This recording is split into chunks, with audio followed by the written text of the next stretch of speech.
Once bitten. As Hattori and his companions are leaving town, a frantic man runs through the streets shouting, "The vampires have struck again!" One of the local townsfolk has been bitten in the night and cursed by a powerful vampire, rapidly transforming into an undead horror themselves. Hattori's doctor friend knows of a place where he may be able to find some rare herbs that could be mixed into a potion to cure the curse, but they must act fast. Every minute that goes by brings them closer to a fate worse than death, becoming a bloodthirsty creature of the night. Hello ladies and gentlemen, and welcome back to the adventures of Hattori Hanzo. Our character progression update this week. We've raised our spirit to 4 thanks to our Jewel of the Void necklace. Unfortunately, we did not have an Indian trading post in town, so we did not have our spirit guide along with us. However, we did heal our slashed leg, so we are again +1 to our movement. Our health is now 24. We have 1260 experience towards level 5. We have $1,164 in gold. We're currently carrying 9 anvils of weight. And we were able to get rid of all of our corruption, so we now have 0 corruption. We are again accompanied by our faithful dog ally. He did gain 1 ally XP from our last successful mission. Then when we were last in town, we were approached by the Tarnished Dove, who offered to give us a hand in our quest. She has keyword performer. She is an initiative of 4. She has a movement of 5 with 1 combat.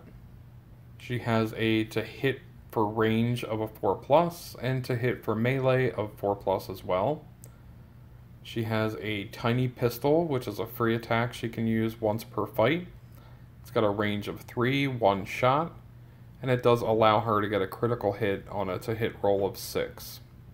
She only has 4 health, but is a 3+ for defense, and she has 8 sanity with a 4+ willpower.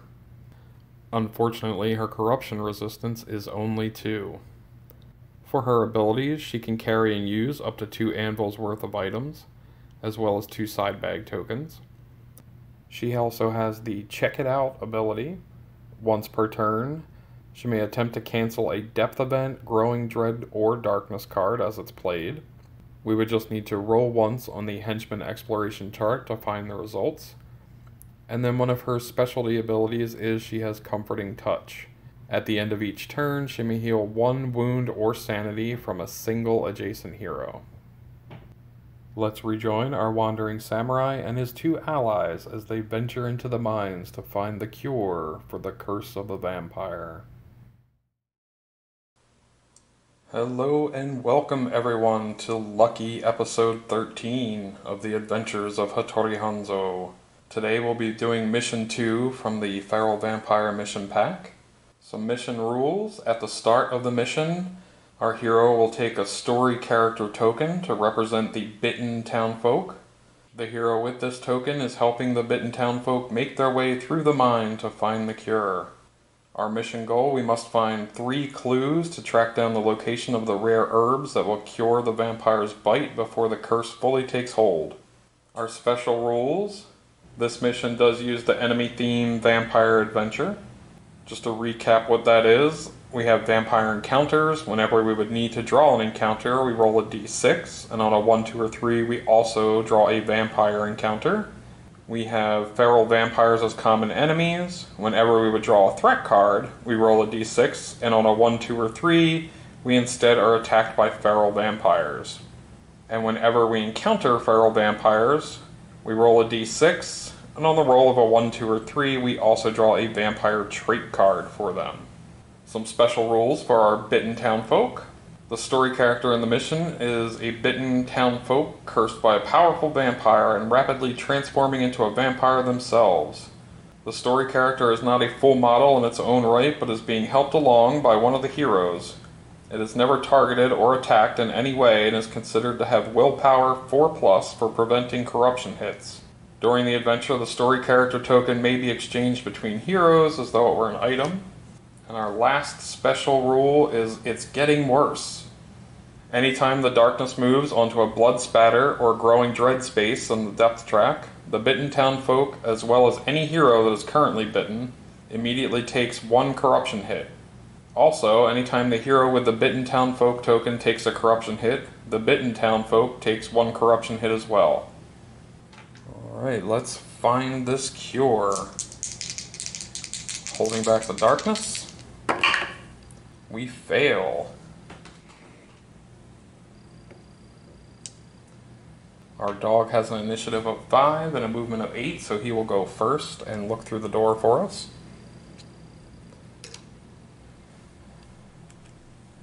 And he has found a mining room. Both Hattori and our Tarnished Dove henchman have an initiative of 4. We'll let Hattori go ahead and move first. 3. He can move 4 since we did heal our slashed leg in the last episode. Our Tarnished Dove has a movement of 5.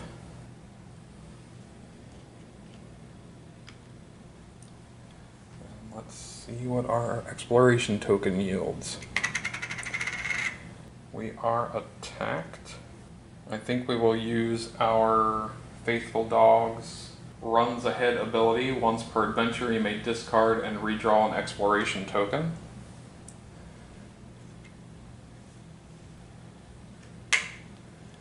And this one will be Growing Dread, 2 doorways, an encounter, and 1 clue item. Let's roll to see which way is not a doorway. This way is closed off. Let's roll to see if we also need a vampire encounter. We do not. So the encounter we have for this room is Trader's Echo. A cold shiver floats in the air and you can see your breath in front of you. Stepping into the dank chamber, a chorus of chilling voices echoes down the halls. You sold us out. Give us our cut of the loot. We make a spirit 5+ test. Our spirit is 4. We have passed. If successful, gain 20 XP as you resist the chilling voices. Also, for every 1 or 2 rolled for the skill test, you must discard D6 times $25. As the angry spirits steal what they deem to be their cut of the loot. Alright, so it looks like we're going to lose D6 times $25.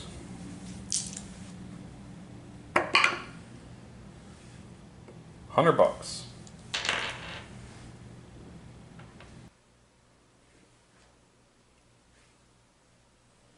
Holding back the darkness. 6 will fail again, getting us a darkness card.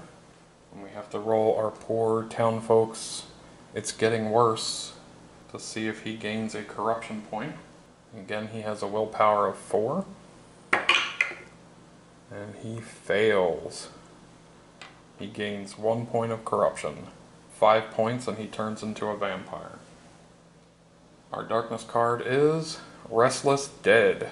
All undead enemies are now +1 initiative and +2 to movement. Remains in play. I think we'll venture straight ahead. We'll have our dog run forward.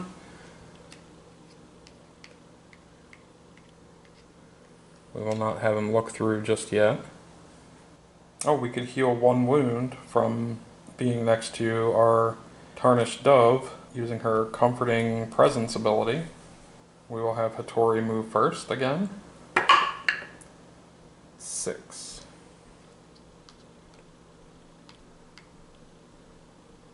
He can go 7 again. He has +1 movement. Our Tarnished Dove has a movement of 5.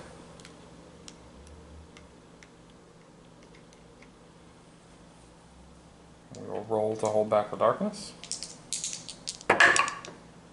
We fail again. This has not been our day for darkness rolls. We'll go ahead and have the pup look through this time, and we have found a cross passage.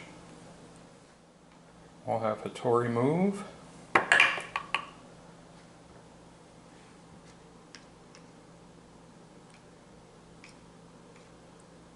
He'll go here and he will look through into the next room. Hattori has found a track stop. Slight shift to the board. Let's add our exploration token. We'll have our tarnished dove move her 5.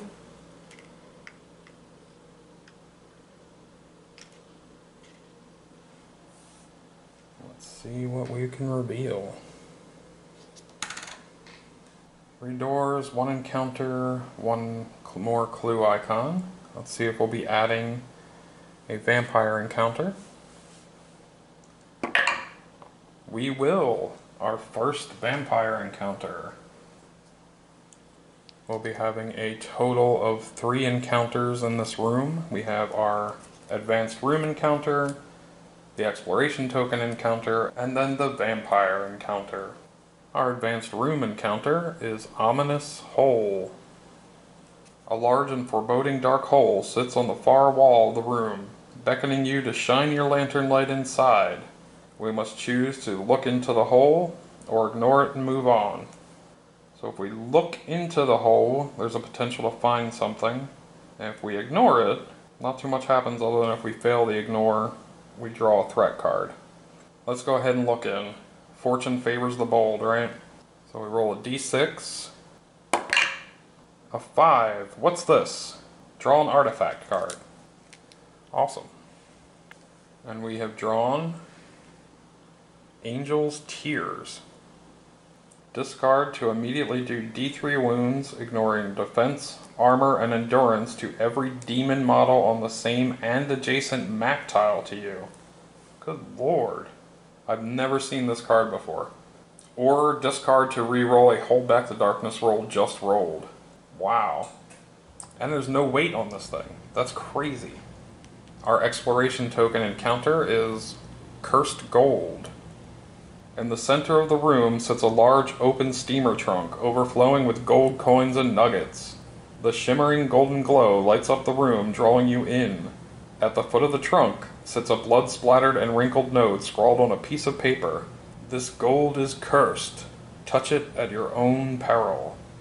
Any hero may take up to $2,000 in cursed gold from the trunk in increments of $100 in gold. For every $100 you took, you must also roll a d6. Grit may not be used. For every 1 rolled, add a Growing Dread card to the stack. If you add 4 or more Growing Dread cards, you also lose d6 health and sanity, any mix, permanently. I think we'll just leave that gold where it is. We're not too desperate for cash. And then our very first vampire encounter. Crates of musty soil. Stacks of wooden crates rest here, covered in stamps and markings of foreign travel. Musty soil spills out of one broken corner, and the unmistakable smell of death is thick in the air. Each hero must choose to pry open a crate and look inside, making a Strength 4+ test, or recoil in ghastly horror at the stench, making a Spirit 4+ test.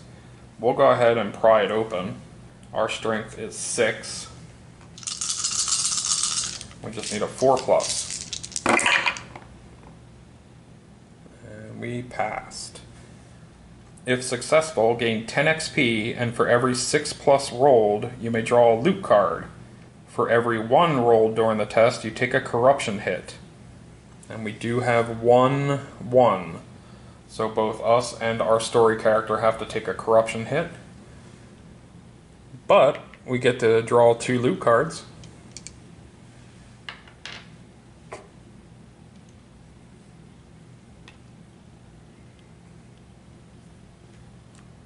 So let's do the good before the bad. Let's draw our 2 loot cards. We have got Blood Money, D6 times $25.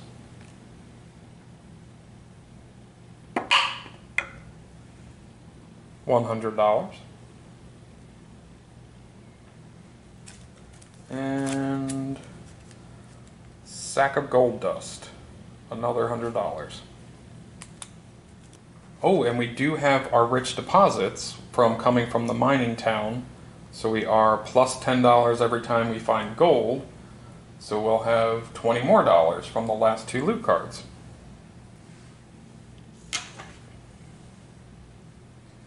Alright. So let's take our corruption hits. We'll do Hattori's first. He has willpower 4+. He fails, so he takes 1 corruption point. And our story character also has willpower 4+. He fails, gaining another corruption point as well. Let's go ahead and hold back the darkness. A 5 will fail. Good God. That does get us another darkness card, as well as another corruption hit for our poor bitten Townsfolk. He passes that one. Alright. And the darkness card we've drawn is Terror from Beyond. I think we'll use our Tome of Vontaro and cancel that. We don't need any ambush attacks today. We'll let our dog move straight ahead and look through into the next room. And he has found the Ritual Chamber.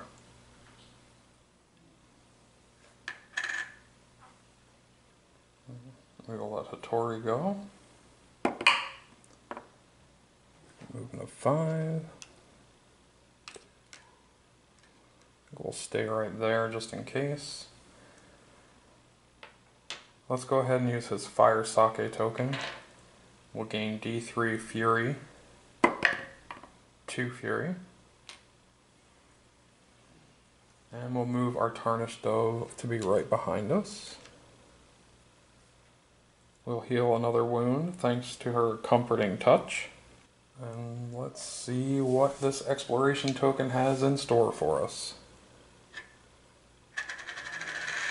1 door, 1 encounter. Let's see if we add a vampire encounter. We do not. So we have an advanced room encounter and then another normal encounter. Our advanced room encounter is Heavy Iron Gate. On one end of the room, a large metal gate is inset into the wall, with a heavy beam and chain barring the door from opening. Vicious-looking gouges and bite marks are scratched into the metal bars, and the floor behind the gate is shredded and stained with blood. In the shadows beyond, you hear a low voice whisper, "Help." We have to make a Strength 6+ test. We have 6 Strength.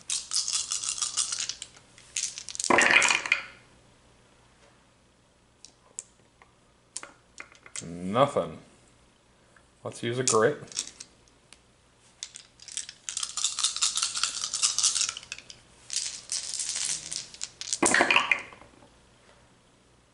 Again, nothing. So we don't open the gate. It's not a remains in play, so I assume we only get 1 chance to open it, unfortunately. Sorry, Mr. Prisoner Man, you're stuck. And then our exploration token encounter is Voices from the Void. Your mind burns with an eldritch fever. In the back of your head you hear a raspy voice speaking the void tongue, plaguing you with arcane whispers to haunt your dreams. You have to make a Spirit 4+ test. Again, our Spirit is 4.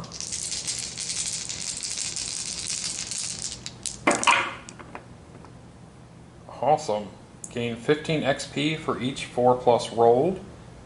Nice. For each die that did not roll a 4+, take 1 corruption hit. Well, we are good. Gain 60 XP on that. Awesome.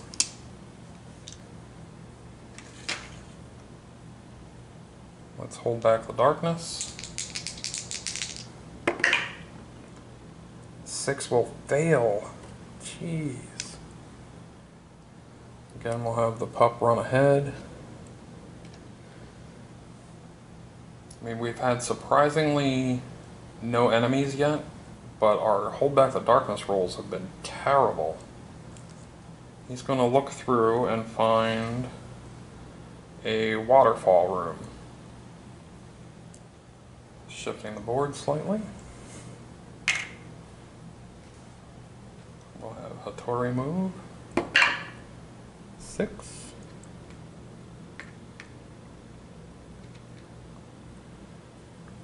Our tarnished dove will move her 5.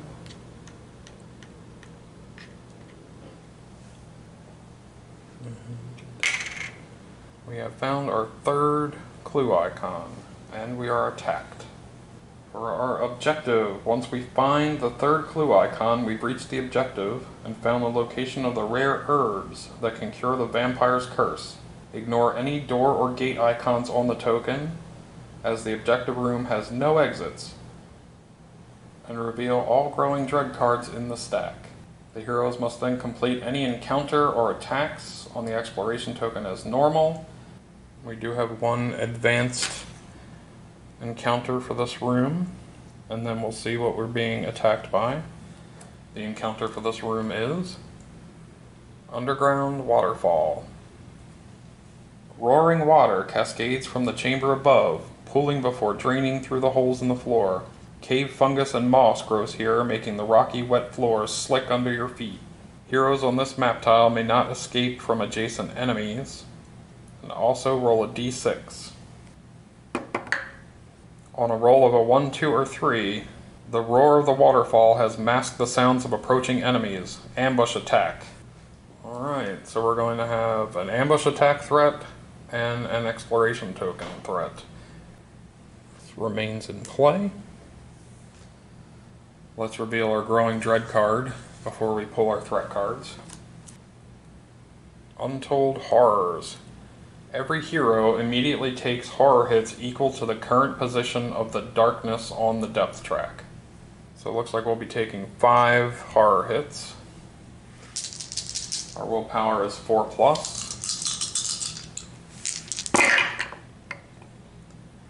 And we've passed 3, failed 2. Let's see if our spirit armor will help.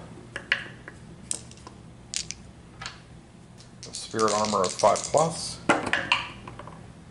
And we blocked 1, and we take 1 point of sanity damage.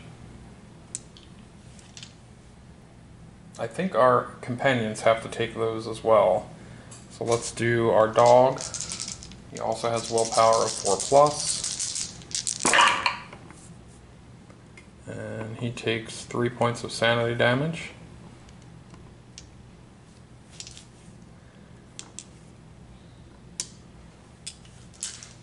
Tarnished Dove also is a 4+ willpower. She takes 4 points of sanity damage.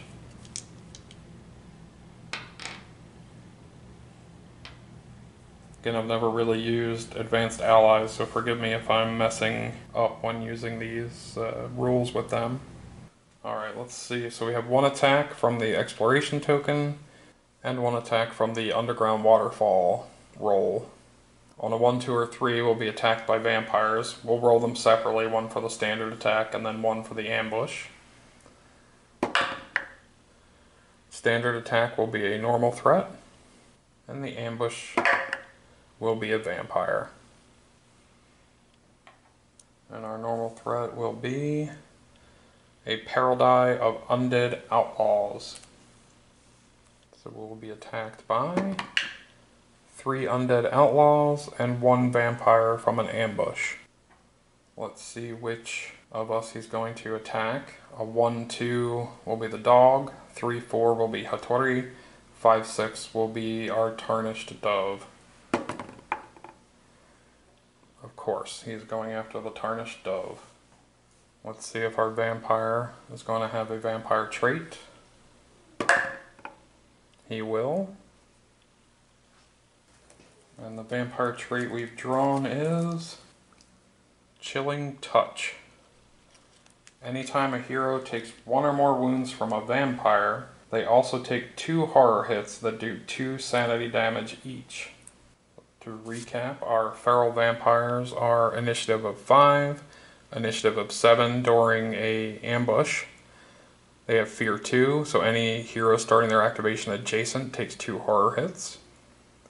Blood Drain, anytime this enemy does 1 or more wounds to a hero in its combat, it heals 1 wound from itself. They have armor 5+. and their vampiric bite ability, which Hattori is immune to. Their rolls of 6 ignore defense, and a roll a further d6. If that roll is a 6, the hero is bitten. Then we have Undead Outlaws. They're pretty slow. They have initiative of 2. They do use shootout, which means they try to keep their distance. They get within range of any heroes and stay there to try and just shoot at them. They also have Fear 2, so any hero starting an activation adjacent to them also takes 2 horror hits. They have Twin Irons ranged attack. It's a range of 6. They take 4 shots, and each shot does 2 damage each. And they are not infamous Undead Outlaws, so we don't need to worry about Gritty. Let's roll to see what elite abilities they will have. The Vampire will have 2 and 5. So that's Transfixing Stare. A hero currently being targeted by a vampire may not use Grit. And then 5 is Master of the Mist. Their mist form is armor 4+. Blech.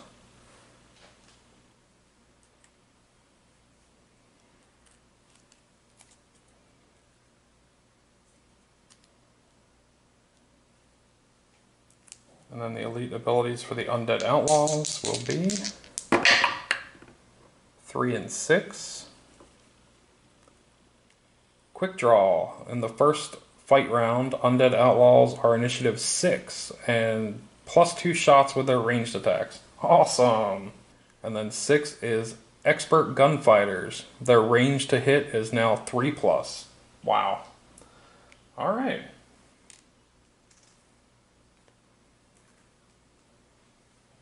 Let's hold back the darkness. 11 is good. The Vampire will go first, rolling his 3 combat against our poor Tarnished Dove. He hits on a 4+. He scores 2 hits. She has a defense of 3+. And she defends both hits. The Undead Outlaws, thanks to their Quick Draw ability, will now move.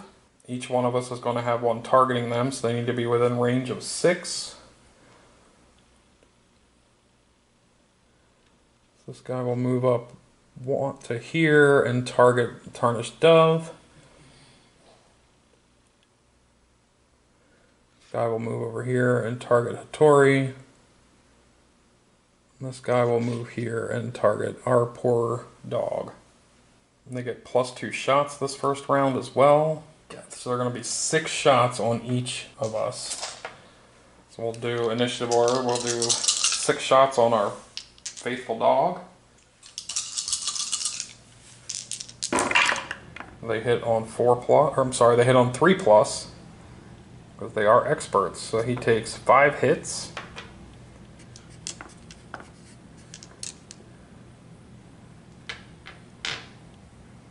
We'll see if he can defend. He has a defense of 3+.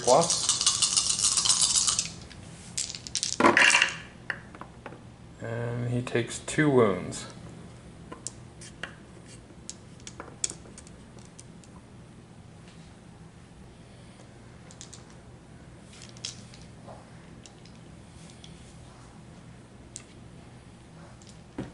Six shots on Hattori. We have a defense of 3+. They scored 1 hit. See if we can defend. Our defense is 3+. We failed. Let's see if our armor... I'm sorry, our dog took 4 wounds because each shot is 2 damage.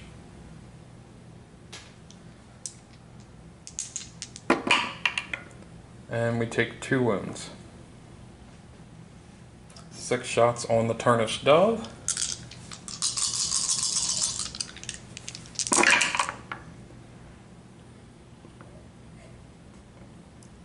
They only missed once. She has a defense of 3+.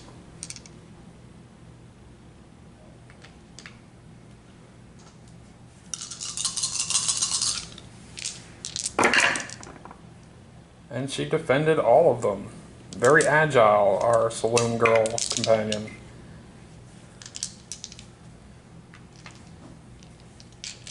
We'll send our dog in to attack.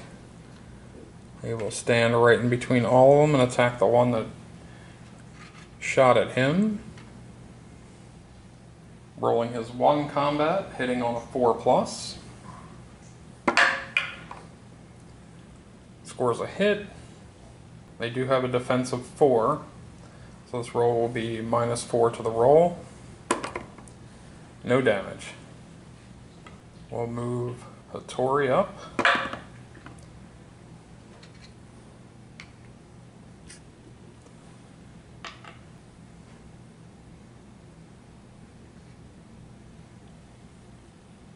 I think before we move, we will throw the holy water as a free attack at the vampire. Does D8 wounds, ignoring defense and armor, to a single undead enemy. Come on, 8. 5. I'll take it. He gains 5 wounds.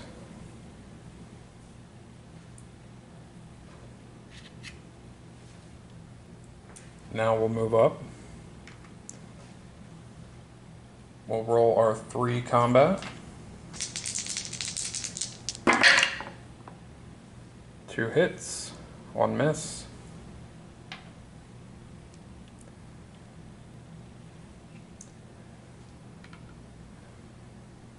We'll roll them separately. First I will attempt to kill the guy that's targeting our tattered dove just because her health is so low. So first hit. 6 minus 4 is 2. So he's got 2 wounds. And second hit. He is dead.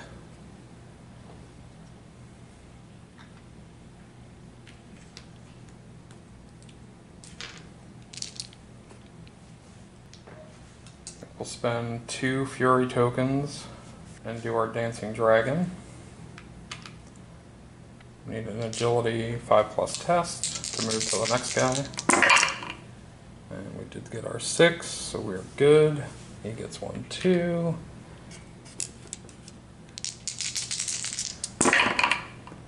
And we're good. They each take wounds, ignoring defense, equal to the number of fury tokens spent, so they each gonna take 2 wounds.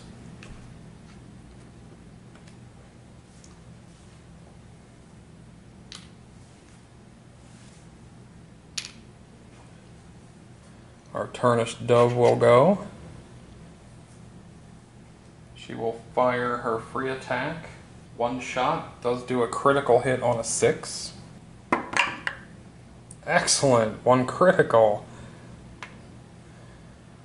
And she does, let's see how much damage. 5 potential wounds, that would kill him. He gets an armor roll of 4+ for each wound. And he takes 3 wounds. He is dead.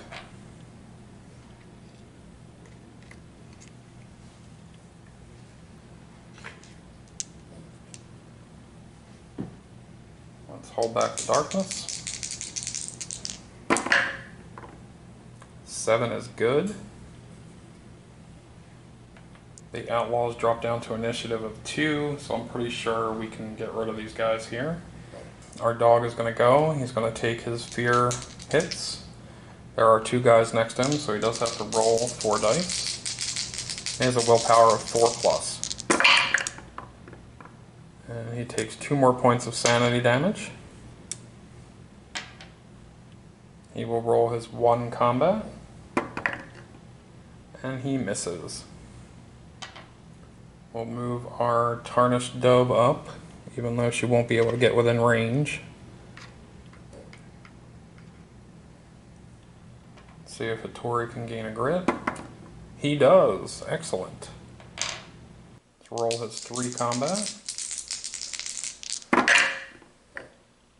Wow, 1 hit, 2 misses. Let's go ahead and use that grit we just got.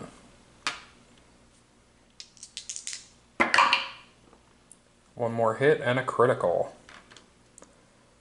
We'll use the critical on this guy here.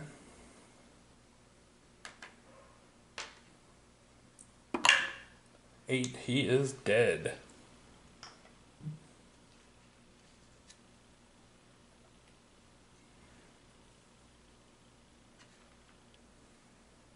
And then we will be -4 to the roll for these last 2 rolls. 7 minus 4 is 3, 6 minus 4 is 2. He is dead. We have done it, ladies and gentlemen. Lucky number 13 pulled through after all. Let's see what kind of loot we got from our vampire and our undead outlaws. First one is gold bars, $250. And draw a gear card. And our gear card that we have drawn is Garland. When attacking you, undead enemies are -1 to hit. Rolls of 6 will still trigger abilities. You automatically pass all escape tests for undead enemies. Very cool for this adventure. We are getting very close to our carry limit though. I believe this is going to take us up to 10 anvils of weight and we can carry 11. We may have to look into getting a pack mule for ourselves. Alright. Once all enemies on the board have been defeated, the heroes are able to collect just enough rare herbs to cure the bitten Townsfolk, and the heroes have successfully completed the mission. Each hero gains 25 XP and may either gain 1 sanity, as they have seen hope for redemption from even the very edge of the abyss, or remove a transformation curse from themselves. Well, we do not have any curses, so we will go ahead and gain +1 sanity. Once again, ladies and gentlemen, thank you for tuning in. In the next episode, we will find out the name of our faithful dog as chosen among the entries. I hope you've all enjoyed this episode, and we'll see you next time.